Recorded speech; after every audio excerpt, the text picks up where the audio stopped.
ಬೆಂಗಳೂರಿನ ಜನರಿಗೆ ಮತ್ತೊಂದು ದರ ಏರಿಕೆಯ ಶಾಕ್ ಇದೆ. ಶೀಘ್ರದಲ್ಲೇ ಮೆಟ್ರೋ ಟಿಕೆಟ್ ದರವೂ ಕೂಡ ಏರಿಕೆ ಆಗೋದು ಪಕ್ಕ. ಬಿಎಂಆರ್ಸಿಎಲ್ ಅಧಿಕಾರಿ ಯಶವಂತ್ ಚೌಹಾಣ್ ಹೇಳಿಕೆ ಕೊಟ್ಟಿದ್ದಾರೆ. ಮೆಟ್ರೋ ಟಿಕೆಟ್ ದರ ಏರಿಕೆಯ ಬಗ್ಗೆ ಕಮಿಟಿ ಆಗಿದೆ. ಕಮಿಟಿಯ ವರದಿ ಆಧಾರದ ಮೇಲೆ ಮೆಟ್ರೋ ಟಿಕೆಟ್ನ ದರ ಏರಿಕೆ ಮಾಡಲಾಗುತ್ತೆ ಅಂತ. ಸಮಿತಿಯಲ್ಲಿ ರಾಜ್ಯ ಮತ್ತು ಕೇಂದ್ರದ ಅಧಿಕಾರಿಗಳು ಇರ್ತಾರೆ. ಕಮಿಟಿ ಸಾರ್ವಜನಿಕರ ಅಭಿಪ್ರಾಯವನ್ನ ಸಂಗ್ರಹ ಮಾಡುತ್ತೆ. ಬಿಎಂಆರ್ಸಿಎಲ್ ಖರ್ಚು ವೆಚ್ಚ ನೋಡಿಕೊಂಡು ಆ ನಂತರ ದರ ಏರಿಕೆ ಮಾಡ್ತೀವಿ ಅಂತ ಬಿಎಂಆರ್ಸಿಎಲ್ ಅಧಿಕಾರಿ ಯಶವಂತ್ ಚೌಹಾಣ್ ಹೇಳಿಕೆ ಕೊಟ್ಟಿದ್ದಾರೆ. 2011 ಶುರು ಮಾಡಿದಾಗ ಒಂದು ಬೇಸಿಕ್ ಫೇರ್ ಏನಿತ್ತು ಅದು ಫಿಕ್ಸ್ ಆಗಿತ್ತು. ತದನಂತರ ನಾವು ಫೇಸ್ 1 ಓಪನ್ ಮಾಡಿದಾಗ, ಕಂಪ್ಲೀಟ್ ಫೇಸ್ 1 ಓಪನ್ ಮಾಡಿದಾಗ 42.3 ಕಿಲೋಮೀಟರ್ಸ್ ಮಾಡಿದಾಗ ಅದ್ರ ಮೇಲ್ಗಡೆ ಒಂದು 10% ಅಷ್ಟು ಅದನ್ನು ಇನ್ಕ್ರೀಸ್ ಮಾಡಿದ್ವಿ. ಇದಾದ ಮೇಲೆ ಇವಾಗ ನಾವು ಫೇಸ್ 2 ಅಲ್ಲಿ ಸುಮಾರು ಎಕ್ಸ್ಟೆನ್ಷನ್ಗಳು ಆ್ಯಡ್ ಮಾಡಿದ್ದೀವಿ, ಸುಮಾರು ಲೆಂತ್ಗಳು ಆ್ಯಡ್ ಆಗಿದೆ.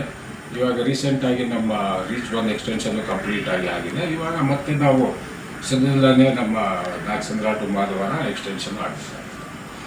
ಇವಾಗ ನಾವು ಈ ಥರ ನಮ್ಮ ಲೈನ್ಗಳು ಎಕ್ಸ್ಟೆನ್ಷನ್ ಆಗ್ತಾ ಇದ್ರೆ ಈ ಬಗ್ಗೆ ಹೆಚ್ಚಿನ ಡೀಟೇಲ್ಸ್ ಅನ್ನ ಕೊಡ್ತಾರೆ ನಮ್ಮ ಪ್ರತಿನಿಧಿ ವಿದ್ಯಾ ಸಂಪರ್ಕದಲ್ಲಿದ್ದಾರೆ. ವಿದ್ಯಾ, ಈಗಾಗಲೇ ಬೆಲೆ ಏರಿಕೆಯಿಂದ ಜನ ಕಂಗಾಲಾಗಿದ್ದಾರೆ. ಈಗ ನೋಡಿದ್ರೆ ಮೆಟ್ರೋ ಟಿಕೆಟ್ ದರ ಕೂಡ ಏರಿಕೆ ಆಗುತ್ತೆ ಅಂತ. ಬಟ್ ಇಲ್ಲಿ ಒಂದೇನಂದ್ರೆ ಸಾರ್ವಜನಿಕರ ಅಭಿಪ್ರಾಯವನ್ನ ಸಂಗ್ರಹ ಮಾಡ್ತಾರೆ ಅಂತ. ಹಾಗೆ ನೋಡಿದ್ರೆ 100ರಲ್ಲಿ 90% ಜನ ಟಿಕೆಟ್ ದರ ಏರಿಕೆ ಆಗೋದು ಬೇಡ ಅಂತಾನೆ ಹೇಳ್ತಾರೆ. ಆಗೇನ್ ಮಾಡ್ತಾರೆ ಅಂತ. ಸೊ ಯಾವ ರೀತಿ ಹಂತ ಹಂತವಾಗಿ ಜಾಸ್ತಿ ಮಾಡ್ತಾರಂತೆ? ಖಂಡಿತವಾಗ್ಲೂ ಶ್ವೇತಾ, ಈಗ ಆಲ್ರೆಡಿ ಅಗತ್ಯ ವಸ್ತುಗಳ ಬೆಲೆ ದಿನದಿಂದ ದಿನಕ್ಕೆ ಏರಿಕೆ ಆಗ್ತಾ ಇದೆ. ಇದರಿಂದಲೇ ಸಾಕಷ್ಟು ಜನ ಬೇಸತ್ತಿದ್ದಾರೆ. ಅದರಲ್ಲೂ ಹೆಚ್ಚಿನ ಸಂಖ್ಯೆಯಲ್ಲಿ ಜನ ಬೆಂಗಳೂರಲ್ಲಿ ಮೆಟ್ರೋವನ್ನ ಅವಲಂಬನೆ ಮಾಡಿದ್ದಾರೆ.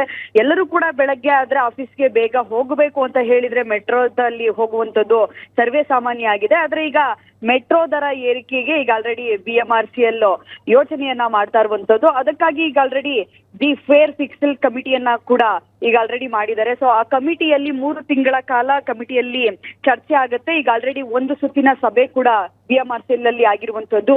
ಎಷ್ಟು ಏರಿಕೆ ಮಾಡಿದ್ರೆ ಎಷ್ಟು ಏರಿಕೆ ಮಾಡಬೇಕಾಗುತ್ತೆ ಅನ್ನುವಂತ ನಿಟ್ಟಿನಲ್ಲೂ ಕೂಡ ಸಭೆ ಆಗಿದೆ. ಆದ್ರೆ ಕಮಿಟಿಯ ಮೆಂಬರ್ಸ್ ಏನಿದ್ದಾರೆ, ಕಮಿಟಿಯ ಮೆಂಬರ್ಸ್ ಅಲ್ಲಿ ಸಾಕಷ್ಟು ಜನ ರಾಜ್ಯ ಮತ್ತು ಕೇಂದ್ರ ಸರ್ಕಾರದ ಹಿರಿಯ ಅಧಿಕಾರಿಗಳು ಕೂಡ ಇದ್ದಾರೆ ಆ ಕಮಿಟಿಯಲ್ಲಿ. ಅದರ ಜೊತೆಗೆ ನಿವೃತ್ತ ನ್ಯಾಯಾಧೀಶರು ಕೂಡ ಕಮಿಟಿಯಲ್ಲಿದ್ದಾರೆ. ಈ ಕಾರಣಕ್ಕಾಗಿ ಅವರು ಸಾರ್ವಜನಿಕರ ಅಭಿಪ್ರಾಯವನ್ನ ಕೂಡ ಟಿಕೆಟ್ ದರ ಏರಿಕೆಯ ಸಂದರ್ಭದಲ್ಲಿ ಕೇಳಬೇಕಾಗುತ್ತೆ ಅನ್ನುವಂತಹ ಅಭಿಪ್ರಾಯವನ್ನ ವ್ಯಕ್ತಪಡಿಸಿದ್ದಾರೆ. ಈ ಕಾರಣಕ್ಕಾಗಿ ಈಗ ಆಲ್ರೆಡಿ ಕಮಿಟಿ ಕೂಡ ಸಾರ್ವಜನಿಕ ಪ್ರಕಟಣೆಯನ್ನ ಹೊರಡಿಸಿರುವಂತದ್ದು. ಯಾರೆಲ್ಲ ಟಿಕೆಟ್ ದರ ಏರಿಕೆಯ ಬಗ್ಗೆ ನಿಮ್ಮ ಅಭಿಪ್ರಾಯ ಏನಿರುತ್ತೆ ಅದು ಅನ್ನುವಂಥದ್ದನ್ನ ನಮಗೆ ಮೇಲ್ ಮುಖಾಂತರ ತಿಳಿಸಿ ಅನ್ನುವಂತ ನಿಟ್ಟಿನಲ್ಲಿ ಈಗ ಆಲ್ರೆಡಿ ಅವರು ಅಭಿಪ್ರಾಯವನ್ನ ತಿಳಿಸೋದಕ್ಕೆ ಅವಕಾಶವನ್ನ ಮಾಡಿಕೊಟ್ಟಿದ್ದಾರೆ. ಆದ್ರೆ ಈಗ ಆಲ್ರೆಡಿ PST ಡೋರ್ ಅಳವಡಿಕೆ ಮಾಡಬೇಕು ಅಂತ ಹೇಳಿ ಸಾಕಷ್ಟು ಒತ್ತಾಯಗಳು ಕೇಳಿ ಬಂದಿತ್ತು. ಅಪಘಾತಗಳ ಸಂಖ್ಯೆ ಹೆಚ್ಚಾದಂತ ಬೆನ್ನಲ್ಲೇ PST ಡೋರ್ ಅನ್ನ ಅಳವಡಿಕೆ ಮಾಡಲೇಬೇಕು ಅನ್ನುವಂತ ಒತ್ತಾಯಗಳು ಕೇಳಿ ಬಂದಿತ್ತು. ಆದ್ರೆ PST ಡೋರ್ ಅನ್ನ ಅಳವಡಿಕೆ ಮಾಡಬೇಕು ಅಂತ ಹೇಳಿದ್ರೆ ಸಾಕಷ್ಟು ಫಂಡಿಂಗ್ ಬೇಕಾಗುತ್ತೆ, ಸಾಕಷ್ಟು ಅಮೌಂಟ್ ಬೇಕಾಗುತ್ತೆ. ಅಮೌಂಟ್ ಅನ್ನ ಎಲ್ಲಿಂದ ಜನರೇಟ್ ಮಾಡಬೇಕು, ಅದರ ಜೊತೆಗೆ ಅಮೌಂಟ್ ಅನ್ನ ನಾವೇನಾದ್ರೂ ಬ್ಯಾಂಕ್ ಇಂದ ಸಾಲ ಪಡೆದಂತ ಸಂದರ್ಭದಲ್ಲಿ ಅದನ್ನ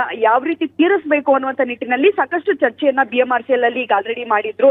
ಆದ್ರೆ ಟಿಕೆಟ್ ದರವನ್ನ ಏರಿಕೆ ಮಾಡಿದ್ರೆ ಮಾತ್ರ ನಾವು ಸಾಲವನ್ನ ತೀರಿಸೋದಕ್ಕೆ ಆಗತ್ತೆ, ಹಣವನ್ನ ಜನರೇಟ್ ಮಾಡಕ್ ಆಗತ್ತೆ ಅನ್ನುವಂತ ನಿಟ್ಟಿನಲ್ಲೂ ಕೂಡ ಈಗ ಆಲ್ರೆಡಿ 3 ತಿಂಗಳ ಹಿಂದೆಯೇ ಅಧಿಕಾರಿಗಳು ಅಭಿಪ್ರಾಯ ಪಟ್ಟಿದ್ರು. ಈ ನಿಟ್ಟಿನಲ್ಲಿ ಈಗ ಆಲ್ರೆಡಿ ಟಿಕೆಟ್ ದರ ಏರಿಕೆ ಮಾಡುವಂತದ್ದು ಬಹುತೇಕ ಫಿಕ್ಸ್ ಆಗಿದೆ. ಇನ್ನು 3 ತಿಂಗಳ ಒಳಗೆ ಸಾರ್ವಜನಿಕರ ಅಭಿಪ್ರಾಯವನ್ನ ಪಡ್ಕೊಂಡು ಟಿಕೆಟ್ ದರ ಹೈಕ್ ಮಾಡ್ತಾರೆ. ಶ್ವೇತಾ, ಥ್ಯಾಂಕ್ ಯು ವಿದ್ಯಾ, ನಿಮ್ಮೆಲ್ಲ ಡೀಟೇಲ್ಸ್.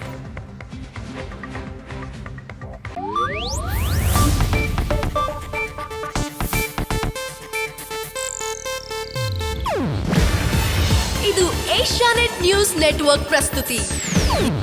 ನೀವು ನೋಡ್ತಿದ್ದೀರಾ ಏಷ್ಯಾನೆಟ್ ಸುವರ್ಣ ನ್ಯೂಸ್.